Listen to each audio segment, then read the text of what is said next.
ಇವತ್ತು ಆದಿವಾಸಿ ಸಮುದಾಯಗಳ ವತಿಯಿಂದ ಏನು ಇವತ್ತು ಅಂಬೇಡ್ಕರ್ ಭವನದಲ್ಲಿ ಕಾರ್ಯಕ್ರಮ ಹಮ್ಮಿಕೊಂಡಿದ್ರು. ಈ ಒಂದು ಕಾರ್ಯಕ್ರಮಕ್ಕೆ ಮುಖ್ಯಮಂತ್ರಿಗಳು ಸಹ ಆಗಮಿಸಿದ್ರು. ಸೊ ಇದ್ರ ಬಗ್ಗೆ ಇನ್ನಷ್ಟು ಮಾಹಿತಿ ಹಂಚ್ಕೊಳ್ಳೋರು ನಮ್ಮ ಜೊತೆ ಇಲ್ಲಿನ ಮುಖಂಡರು ನಮ್ಮ ಜೊತೆ ಇದ್ದಾರೆ. ಅವ್ರನ್ನ ಮಾತಾಡ್ಸ್ತಕ್ಕಂಥ ಕೆಲಸ ಮಾಡ್ತೀನಿ. ಸರ್, ಮೊದಲೇದಾಗಿ ಆದಿವಾಸಿ ನಿಮ್ಮ ಸಮಸ್ಯೆಗಳನ್ನ ಮುಖ್ಯಮಂತ್ರಿಗಳ ಹತ್ರ ಇಡುವಂಥ ಕೆಲಸವನ್ನು ನೀವು ಮಾಡಿದ್ರಿ. ಏನು ಅನಿಸುತ್ತೆ ಸರ್ ಇದ್ರ ಬಗ್ಗೆ? ಸರ್, ಇವತ್ತಿನ ದಿವಸ ನಮ್ಮ ಸಮಸ್ಯೆಗಳು ಮುಖ್ಯಮಂತ್ರಿ ಸಾಹೇಬ್ರ ಹತ್ರ ಇಟ್ಟಿದ್ದಕ್ಕೆ ನಮ್ಗೆ ಸ್ವಲ್ಪ ಖುಷಿ ಆಯ್ತು. ಯಾಕೆ ಖುಷಿ ಅಂತಂದರೆ, ಸರ್ ನಾವು ಭಾಳ ಮೀಟಿಂಗ್ಗಳು ಮಾಡಿದ್ದೀವಿ. ಭಾಳ ಮೀಟಿಂಗ್ನಲ್ಲಿ ಒಬ್ಬ CM ಬರ್ಬೇಕಂದ್ರೆ ಎಷ್ಟೋ 3 ದಿವಸ 4 ದಿವಸ, ಲಾಸ್ಟ್ ಒಂದು 20 ದಿವಸ 20-30 ದಿವಸ ಟೆಂಟ್ಗಳು ಹಾಕಿನೂ ಸಾವಿರಾರು ಮಂದಿ ಕಲ್ತೀವಿ, ಬಂದಿಲ್ಲ. ನಮಗೆ ಈಗಿನ ಮುಖ್ಯಮಂತ್ರಿ ಮೇಲೆ ಏನು ಆಶೆಗಳು ಇದಪ್ಪ ಅಂದರೆ, ಬರೋ ಚಾನ್ಸ್ ಇಲ್ಲಂದ್ರೆ ಕೂಡ ಆದಿವಾಸಿಗಳು ಇದ್ದಾರೆ, ಅಲೆಮಾರಿಗಳು ಇದ್ದಾರೆ. ಅಲ್ಲಿ ಅವರ ಪರವಾಗಿ ನಾನು ಹೋಗಿ ಅದು ಏನು ಸ್ಥಿತಿಗತಿಗಳೈತೆ ನೋಡ್ಕೊಂಬರೋಣ ಅಂತೇಳಿ ನಮ್ಮ ಮೇಲೆ ಒಂದು ಗೌರವ ಕೊಟ್ಟು, ನಮ್ಮ ಸಮಾಜಗಳಿಗೆ ಕೂಡ ಒಂದು ಗೌರವ ಕೊಟ್ಟು ನಮ್ಗೆ ಅಷ್ಟು ಖುಷಿಯಾಗಿದೆ. ಇವತ್ತು CM ಅವ್ರು ಬಂದು ನಮ್ಮ ವಿಚಾರಗಳನ್ನು ಕೇಳಿ, ನಮ್ಮ ಬಾಧಕಗಳನ್ನೆಲ್ಲ ಕೇಳಿ ಒಂದೇ ತಿಂಗಳ ಅವಧಿ ತಗೊಂಡು ಈ 1 ತಿಂಗಳೊಳಗೆ ನಿಮ್ದು ಏನಂಬುದು ಡಿಸೈಡ್ ಮಾಡಿ ನಿಮಗೊಂದು ನ್ಯಾಯ ಸಿಗಂಗೆ ಮಾಡ್ತಂಬೋದಕ್ಕೆ ಭಾಳ ಖುಷಿಯಾಗಿದೆ ನಮಗೆ. ಸೊ ನಿಮಗೆ ಭರವಸೆ ಇದೆಯಾ ಮುಖ್ಯಮಂತ್ರಿಗಳು ಇಲ್ಲಿ ತನಕ ಬಂದಿದ್ದಾರೆ, ನಿಮ್ಮ ಸಮಸ್ಯೆಗಳು ಬಗೆಹರಿಸ್ತಾರೆ ಎಂಬುದು ಏನಾದರೂ ಭರವಸೆ ಇದೆಯಾ ಅಂತ?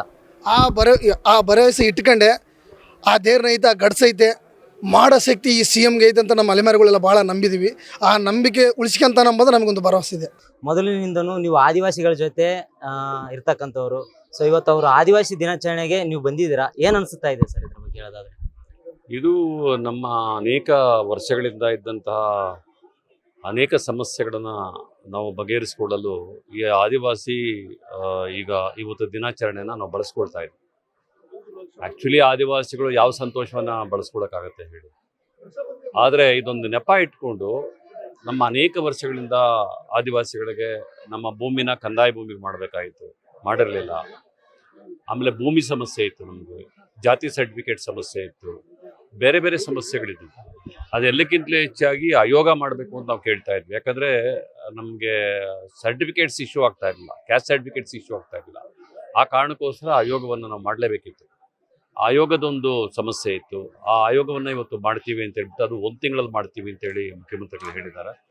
ಬಹುಶಃ ಅದೊಂದು ಮಾಡಿದ್ರು ಕೂಡ ನಾವು ಯಶಸ್ವಿ ಆಗ್ತೀವಿ ಅಂತ ನನಗೆ ಅನಿಸ್ತಾ ಇದೆ. ಇವತ್ತು ಆಲ್ ಓವರ್ ಕರ್ನಾಟಕ ಎಲ್ಲ ಕಡೆಯಿಂದಲೂ ಬಂದಿದ್ದಾರೆ ನಮ್ಮ ಆದಿವಾಸಿಗಳು, ಅನೇಕ ಸಮುದಾಯಗಳು ಬಂದಿದ್ದಾವೆ. ಇಷ್ಟೊತ್ತರೆಗೂ ಕಾದಿದ್ದಾರೆ, ಊಟ ಇಲ್ಲದೆ ಕಾದಿದ್ದಾರೆ ಮುಖ್ಯಮಂತ್ರಿಗಳ ಮಾತುಗಳಿಗೋಸ್ಕರ. ಒಂದು ರೀತಿಯಲ್ಲಿ ನಾವು ಈ ಕಾರ್ಯಕ್ರಮದಿಂದಾಗಿ ಆದಿವಾಸಿಗಳು ಯಶಸ್ವಿಯಾಗಿದ್ದೀವಿ ಅಂತ ಹೇಳ್ಬಿಟ್ಟು ನನಗೆ ಅನಿಸ್ತಾ ಇದೆ. ಸರ್, ಮುಖ್ಯಮಂತ್ರಿಗಳು ನಿಮ್ಮ ಕೆಲವೊಂದು ಬೇಡಿಕೆಗಳ ಮನವಿ ಪತ್ರವನ್ನು ಸಹ ಸಲ್ಲಿಸಿದ್ರಿ. ಸೊ ಅದು ಈಡೇರಿಸುವ ನಿಟ್ಟಿನಲ್ಲಿ ಅವರು ಮಾತುಗಳನ್ನು ಆಡಿ ಹೋಗಿದ್ದಾರೆ. ಸೊ ಏನು ಅನ್ಸುತ್ತೆ ಸರ್, ಅವ್ರು ಮುಂದಿನ ದಿನಗಳಲ್ಲಿ ಮುಖ್ಯಮಂತ್ರಿಗಳು ಈಡೇರಿಸುವ ಭರವಸೆ ಇದೆಯಾ ನಿಮಗೆ? ನನಗೆ ಈ ಮುಖ್ಯಮಂತ್ರಿಗಳ ಬಗ್ಗೆ ಹೆಚ್ಚು ಭರವಸೆ ಇದೆ. ಯಾಕಂದರೆ ಅವರು ಬರೀ ಮಾತಾಡೋವಂಥವ್ರಲ್ಲ, ಯಾವಾಗಲೂ ಕೂಡ ಅವರು ಮಾತಾಡಿದ್ದನ್ನ ನಡೆಸ್ಕೊಡುವಂಥವ್ರು ಅಂಥ ಒಬ್ಬ ಮುಖ್ಯಮಂತ್ರಿ. ಹಾಗಾಗಿ ನನಗೆ ನಂಬಿಕೆ ಇದೆ, ಖಂಡಿತ ಇವರ ಕಾಲದಲ್ಲಿ ನಮ್ಮ ಕೆಲಸಗಳಾಗ್ತವೆ ಅಂತೇಳಿ ನಾನು. ಸರ್, ಇವತ್ತು ಏನು ಮುಖ್ಯಮಂತ್ರಿಗಳಿಗೆ ಬೇಡಿಕೆ ಕೊಟ್ರಿ, ಅದರಲ್ಲಿ ಮುಖ್ಯವಾದ ಬೇಡಿಕೆಗಳಾದ್ರೆ ಏನು ಸರ್ ಅಂತ? ಅದೇ ನಮ್ಮದು ನಮ್ಮ ಗ್ರಾಮಗಳನ್ನ ಕಂದಾಯ ಗ್ರಾಮಗಳನ್ನು ಮಾಡಬೇಕು ಅನ್ನುವಂಥದ್ದು. ಆಮೇಲೆ ನಮಗೆ ಆಯೋಗವನ್ನು ಕೇಳ್ತಾ ಇದ್ವಿ, ಆಯೋಗವನ್ನು ಮಾಡಬೇಕು ಅಂತ, ಅದನ್ನು ಕೂಡ ಮಾಡಲಿಕ್ಕೆ ಒಪ್ಕೊಂಡಿದ್ದಾರೆ. ನಮ್ಮ ಭೂಮಿ ಸಮಸ್ಯೆ ಇತ್ತು, ಜಾತಿ ಸರ್ಟಿಫಿಕೇಟ್ ಸಮಸ್ಯೆ ಇತ್ತು, ವಸತಿ ಸಮಸ್ಯೆ ಇತ್ತು. ಎಲ್ಲ ಸಮಸ್ಯೆಗಳನ್ನು ಒಂದೊಂದಾಗಿ ಅವರು ಹೇಳಿದ್ದಾರೆ. ಎಲ್ಲವನ್ನು ಕೂಡ ನಾವು ಮಾಡ್ತೀವಿ ಅಂತ ಹೇಳಿದ್ದಾರೆ. ಒಂದು ಪಾಸಿಟಿವ್ ಆಗಿ ನಮಗೆ ಅವರು ಇದನ್ನ ರಿಪ್ಲೈ ಕೊಟ್ಟಿದ್ದಾರೆ. ಮುಖ್ಯಮಂತ್ರಿಗಳು ಇವತ್ತು ಆದಿವಾಸಿ ದಿನಾಚರಣೆ ಏನು ಹಮ್ಮಿಕೊಂಡಿದ್ರೆ ನೀವು ಬಂದ್ಬಿಟ್ಟು ನಿಮಗೆ ಕೆಲವೊಂದಿಷ್ಟು ನಿಮ್ಮ ಬೇಡಿಕೆಗಳಿಗೆ ಭರವಸೆಯನ್ನು ಸಹ ನೀಡಿ ಹೋಗಿದ್ದಾರೆ. ಏನು ಹೇಳ್ತೀರಾ ಸರ್ ಇದ್ರ ಬಗ್ಗೆ? ಏಕೆಂದರೆ ನಮ್ಮ ಸಮಸ್ಯೆಗಳಿದೆಲ್ಲ ದೊಡ್ಡ ಮಟ್ಟಕ್ಕಿತ್ತು. ನಮಗೆ ತುರ್ತಾಗಿ ಒಂದು ಆಯೋಗ ರಚನೆ ಮಾಡಿಕೊಡ್ಬೇಕು ಶೀಘ್ರದಲ್ಲೇ. ಆದಿವಾಸಿ ಮತ್ತು ಅಲೆಮಾರಿಗಳಿಗೆ ಸೇರಿಸಿ ಆಯೋಗ ರಚನೆ ಮಾಡಿಕೊಡಬೇಕು. ಅದು ಶೀಘ್ರದಲ್ಲೇ. ನಮಗೆ ಒಂದು ಖುಷಿ ಏನೆಂದರೆ, ಅವರು 1 ತಿಂಗಳಲ್ಲೇ ನಮಗೆ ಆದಿವಾಸಿ ನಿಗಮ ಮಾಡಿಕೊಡ್ತೀನಿ ಅಂದರು. ಅದರಲ್ಲಿ ನಮ್ಮ ಬೇಡಿಕೆ ಏನೆಂದರೆ, ಆ ಆದಿವಾಸಿ ಅಲೆಮಾರಿಗಳಲ್ಲಿ ಆ ನಿಗಮಗಳಲ್ಲಿ ಅವ್ರನ್ನೇ ಆಯ್ಕೆ ಮಾಡಬೇಕು. ಚೇರ್ಮನ್ ಮಾಡ್ತೀರಾ, ಅಧ್ಯಕ್ಷರು ಮಾಡ್ತೀರಾ, ಆದಿವಾಸಿಗಳನ್ನೇ ಹುಡುಕಿ ಆದಿವಾಸಿ ಆಯೋಗದಲ್ಲಿ ನಿಗಮದಲ್ಲಿ ಮಾಡಬೇಕು. ಅಲೆಮಾರಿ ನಿಗಮದಲ್ಲಿ ಏನಿದೆ ಅದು ಆದಿವಾಸಿಗಳು ಅಲೆಮಾರಿಗಳೇ ಇರಬೇಕು. ಬೇರೆಯವ್ರನ್ನ ಮಿಸ್ಯೂಸ್ ಆಗಿ ನಾವು ಅನ್ಯಾಯಕ್ಕೆ ತುತ್ತಿಗಟ್ಟಾಗಿದ್ದೀವಿ. ಇವತ್ತು ನಾವು ಮುಖ್ಯಮಂತ್ರಿಗೆ ಹತ್ತಿರವಾಗಿ ನಾವು ಇದನ್ನು ನಮ್ಮ ಕಷ್ಟಗಳನ್ನು ಹೇಳ್ಕೊಂಡಿದ್ದೀವಿ. ನಮ್ಮ ಎಲ್ಲ ಸಮಸ್ಯೆಗಳು ಅವ್ರ ಮುಂದೆ ಇಟ್ಟಿದ್ದೀವಿ. ಏನು ಊರಿನ ಸಮಸ್ಯೆ, ಮನೆಗಳ ಸಮಸ್ಯೆ, ಭೂಮಿ ಸಮಸ್ಯೆ, ಮತ್ತು ನಾವು ಬದುಕದೇ ಇರೋ ನಮ್ಮ ನೆಲೆ ಇಲ್ಲದ ಸಮಸ್ಯೆ, ಒಂದು ನಿವೇಶನ ಇಲ್ಲದ ಸಮಸ್ಯೆ, ಪೂರ್ತಿ ಆಲ್ನೋನ್ ಸಮಸ್ಯೆಗಳು ನಾವು ಅವ್ರ ಮುಂದೆ ಇವತ್ತಿಟ್ಟಿದ್ದೀವಿ. ಇದನ್ನು ಮುಖ್ಯಮಂತ್ರಿಯವರು ಆಶ್ವಾಸನೆ ಭರವಸೆ ಕೊಟ್ಟಿದ್ದಾರೆ, ಎಲ್ಲವನ್ನು ಮಾಡ್ತೀವಿ. ಮತ್ತು ಜಗ್ಗುವರೆ ನೀವು ಬರ್ರಿ, ನಿಮ್ಮ ಜೊತೆ ನಾನು ಗಂಭೀರವಾಗಿ ಒಂದು ಚರ್ಚೆ, ಒಂದು ಮೀಟಿಂಗ್ ಕರಿತೀನಿ ಅಂತ ಹೇಳಿ ನಮ್ಮನ್ನು ಆಶ್ವಾಸನೆ ಕೊಟ್ಟು ಒಂದು ಧೈರ್ಯ ಕೊಟ್ಟಿದ್ದಾರೆ. ಇವತ್ತು ನಾವು ನಮಗೆ ಅನ್ನಿಸ್ತದೆ ನಮಗೆ ಇವತ್ತು ಒಂದು ಸ್ವಾತಂತ್ರ್ಯ ಸಿಕ್ಕಿರ್ಬೋದಾ ಅಂತ. ಸ್ವಾತಂತ್ರ್ಯ ಬಂದು 79-80 ವರ್ಷ ಆದರೂ ನಾವು ಸ್ವಾತಂತ್ರ್ಯದಲ್ಲಿ ಬದುಕ್ತಿಲ್ಲ. ಯಾಕಂದ್ರೆ ನಾವು ಒಂದು ಟೆಂಟ್ ನಮಗೆ ಇರೋಕ್ಕೆ ಒಂದು ನೆಲೆನೂ ಈ ಕಾಡಿನ ಸಂಪತ್ತಿಗೆ ಕಾಪಾಡಿದವರು ನಾವು. ಅವರು ಮಾತಲ್ಲಿ ಹೇಳು ಮೂಲ ಆದಿವಾಸಿಗಳು ಈ ದೇಶದ ಒಡೆಯರು ನಾವು. ನಾವೇ ನಮಗೆ ಇವತ್ತು ಒಂದು ನೆಲೆ ಇಲ್ಲದೆ ಬದುಕಲಿದ್ದೀವಿ. ಹಾಗಾಗಿ ನಮಗೆ ನೆಲೆ ಮತ್ತು ನಾವು ಮಾಡ್ತಿಂತಿರುವ ಭೂಮಿ ಮತ್ತು ನಮ್ಮ ಸಮುದಾಯಗಳನ್ನು ಏನು ಈ ಒಳ ಮೀಸಲಾತಿಯಲ್ಲಿ ಒಂದು ವಿಶೇಷವಾಗಿ ನೇರ ನೇಮಕಾತಿಯನ್ನು 25-26ನೇ ಬಜೆಟಲ್ಲಿ ಸಿದ್ದರಾಮಯ್ಯವರು ಘೋಷಣೆ ಮಾಡ್ತಾರೆ. ಆ ಆದಿವಾಸಿ ನಿಗಮದಲ್ಲಿ ವಿಶೇಷ ನೇರ ನೇಮಕಾತಿಯಲ್ಲಿ 13 ಸಮುದಾಯಗಳನ್ನು ತಗೊಳ್ತದೆ.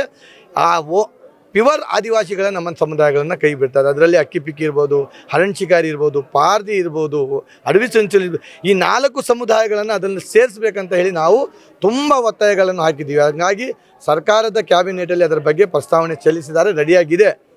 ಅದು ಒಂದು ಡಿಕ್ಲೇರ್ ಆದರೆ ನಮ್ಮ ಮಕ್ಕಳು ನಾಳೆ ನೌಕರಿ ಆಗ್ತಾರೆ, ಅವ್ರಿಗೂ ಗೌರ್ಮೆಂಟ್ ಕೆಲಸಗಳು ಸಿಗುತ್ತೆ, ಅವರು ನಾಗರಿಕರು ಬಂದು ಮುಖ್ಯವಾಹಿನಿಯಲ್ಲಿ ಬರುತ್ತೆ ಅಂತ ಹೇಳಿ ಇವತ್ತಿನ ವಿಶ್ವ ಆದಿವಾಸಿ ದಿನಾಚರಣೆಯಲ್ಲಿ ನಮಗೆ ಮುಖ್ಯಮಂತ್ರಿಯವರು ಒಂದು ಧೈರ್ಯ ಕೊಟ್ಟಿದೆ.